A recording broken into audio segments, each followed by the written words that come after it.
الرحیم،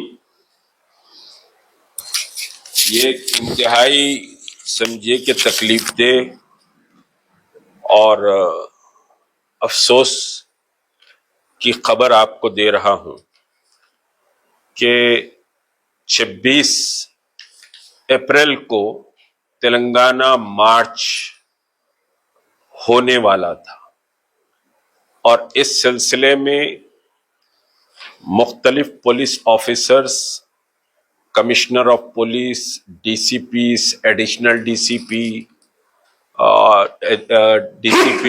پی traffic, additional commissioner of traffic commissioner, بہرحال مختلف عہدیداروں سے کوئی 5-6 بار میٹنگ ہوئی، اجلاس ہوا، اور پرسوں 2 دن پہلے کمشنر آف پولیس ہمارے سی وی آنند صاحب سے تفصیلی گفتگو ہوئی، اور اس تفصیلی گفتگو میں تلنگانہ مارچ کے پورے خد و خال اور تلنگانہ مارچ کا پورا سمجھیے کہ نقشے پر بات ہوئی۔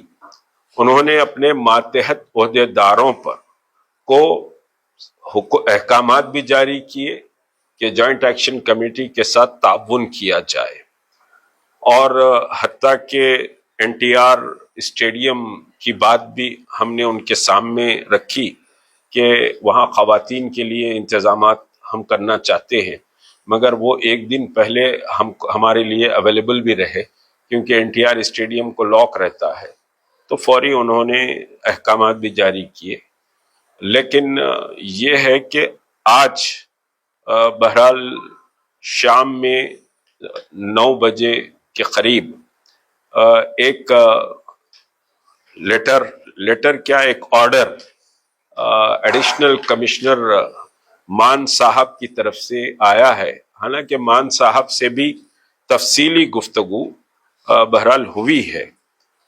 پولیس کا استدلال بہرحال مختلف باتوں پر ہے کہ بہت زیادہ کراؤڈ رہے گا، ٹریفک کے لیے ڈسٹربنس ہو جائے گا، سیکریٹریٹ کا بھی سمجھیے مسئلہ ہے، وہاں تک کراؤڈ رہے گا، ایسے یہ وہ ساری باتیں ہیں۔ لیکن اصل جو مسئلہ ہم کو سمجھ میں آتا ہے کہ دیکھیے اس کے پیچھے کچھ سیاسی طاقتیں بھی ہیں، اور وہ سیاسی طاقتیں اس تلنگانہ ملین مارچ سے بہت پریشان ہیں۔ ان کا چین اور سکون اڑا ہوا ہے، اور مختلف حربے بھی استعمال کیے جا رہے ہیں کہ اس تلنگانہ مارچ کو ناکام کیسے کیا جائے۔ اور اللہ کا کرم ہے کہ تلنگانہ جوائنٹ ایکشن کمیٹی کی تمام جماعتوں نے پوری قوت اور طاقت سے تلنگانہ مارچ کی کامیابی کے لیے میدان پر کام کیا ہے، اور راست رابطے سے لے کر گروپ میٹنگ سے لے کر سمجھے سوشل میڈیا، بہرحال سبھی کا تعاون حاصل کرنے کی جوائنٹ ایکشن کمیٹی نے جتنی اس کے پاس طاقت تھی اس کا اس نے استعمال کیا، اور پھر اللہ تبارک و تعالیٰ کی مدد اور نصرت، اللہ کا جو بظاہر عوام کے دلوں میں تلنگانہ مارچ کے لیے جذبہ پیدا ہوا، وہ اللہ کی مدد و نصرت تھا۔ اور آج پورا تلنگانہ اس وقت 26 اپریل کو تلنگانہ مارچ پر نظریں ٹکائے ہوئے تھا کہ کب 26 آئے گی، اور یہ سیاہ قانون کی واپسی کے لیے ہم ہندوستان کی تاریخ کا عظیم الشان احتجاج درج کرائیں گے۔ لیکن 9 بجے ایک آرڈر پولیس کا آیا جس میں مختلف نکات پر سمجھیے کہ بات ہوئی۔ یہاں وکلا صاحبان نے بھی اس کا تجزیہ کیا، مسعود صاحب، شکیل صاحب، پھر امجد اللہ خان صاحب بھی سمجھیے کہ صاحب اس پر بات کی، عثمان محمد خان صاحب بھی، یہ جیک کے تمام ذمہ دار سمجھیے کہ کور کمیٹی کے ہیں، کچھ لوگ یہاں نہیں ہیں، بہرحال ڈاکٹر توفیق صاحب، یہ سارے اس پر کافی غور و خوض ہم نے کیا۔ اس آرڈر کے ملنے کے بعد ایک بات امت مسلمہ کے لیے بہت واضح سمجھیے کہ جوائنٹ ایکشن کمیٹی کے توسط سے کہہ رہا ہوں کہ نہ ہمارے قدم پیچھے ہٹیں گے، نہ ہم جھکیں گے۔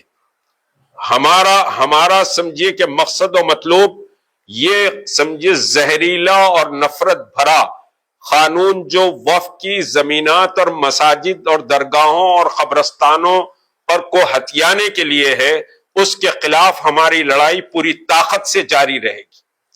اس میں کوئی مایوس ہونے کی ضرورت نہیں ہے، نہ اس میں آپ کو دل چھوٹا کرنے کی ضرورت ہے. یہ لڑائی لمبی لڑائی ہے، اور 26 اپریل کو جو تلنگانہ مارچ تھا، ٹھیک ہے، پولیس نے یہ کہا کہ بھائی ہم آپ سے گفتگو کریں گے، اس میں لکھا ہوا ہے واضح کہ ہم آپ سے گفتگو کریں گے، اور پھر ایک نئی ڈیٹ ہم سمجھیے کہ صاحب آپ اناؤنس کریں، ہم وہ ڈیٹ پر کنسیڈر کریں گے، فلاں کریں گے. ہم آج پولیس ڈپارٹمنٹ کو جوائنٹ ایکشن کمیٹی یہ کہہ رہی ہے کہ نئی ڈیٹ آپ سمجھیے کہ صاحب 5 دن کے اندر ہم کو اطلاع کریں، اور 5 دن کے بعد ہم 29 اپریل کو جوائنٹ ایکشن کمیٹی بیٹھے گی اور نئی تاریخ کا اعلان کیا جائے گا. ہم اپنے قدم واپس لینے والے نہیں ہیں، نہ یہ جدوجہد رکنے والی ہے. آپ اگر تاریخ تبدیل ہو رہی ہے تو جدوجہد ختم نہیں ہوگی، جدوجہد رکے گی نہیں. یہ لڑائی لمبی لڑائی ہے، اور لمبی سانس بھر کر ہم یہ لڑائی لڑنے کی تیاری کر چکے ہیں. اور آپ کو اپنے مساجد، قبرستان اور درگاہوں اور اپنی شناخت، اپنی تہذیب اور اس ملک کے دستور کو بچانے کے لیے یہ لڑائی کے لیے ہر وقت کمر بستہ رہنا پڑے گا. تاریخوں سے سمجھیے کہ صاحب تاریخ تبدیل ہونے سے انقلابات نہیں رکتے، بلکہ انقلابات مزید سمجھیے کہ جڑ اس کی مضبوط ہوتی ہے اور وہ درخت بہت اونچا ہو جاتا ہے. حالات کے رکاوٹوں کا مقابلہ جوائنٹ ایکشن کمیٹی کرتے آئی ہے. ملین مارچ ہو یا پھر سیکریٹریٹ مساجد ہو یا شعار اسلامی کا مسئلہ ہو یا پھر سمجھیے کہ محمد رسول اللہ صلی اللہ علیہ وسلم کی شان رسالت کا مسئلہ ہو، یہ سارے مسئلوں پر بہت ساری رکاوٹیں آئی، لیکن پامردی سے جوائنٹ ایکشن کمیٹی نے ان حالات کا مقابلہ کیا ہے، اور ان حالات کا مقابلہ کرتے ہوئے کامیاب سمجھیے کہ پروگرام کیے ہیں. اور ملین مارچ جو NRC کا ہوا اس میں بھی ایسے ہی ہوا تھا. تو ہم یہاں سمجھیے کہ صاحب یہ سیاسی بازیگری جو کھیلی جا رہی ہے، یہ سیاسی بازیگری کی ہم شدید مذمت کرتے ہیں، اور یہ اعلان کرتے ہیں کہ ہم 29 اپریل کو ہم بیٹھنے والے ہیں. اس سے پہلے پولیس کے اعلیٰ عہدیداروں سے درخواست کرتے ہیں کہ وہ کوئی ہمیں تاریخ دے دیں. وہ تاریخ آپ دے دیں، اگر آپ نہیں دیے تو 29 کو ہم تاریخ کا اعلان کرنے والے.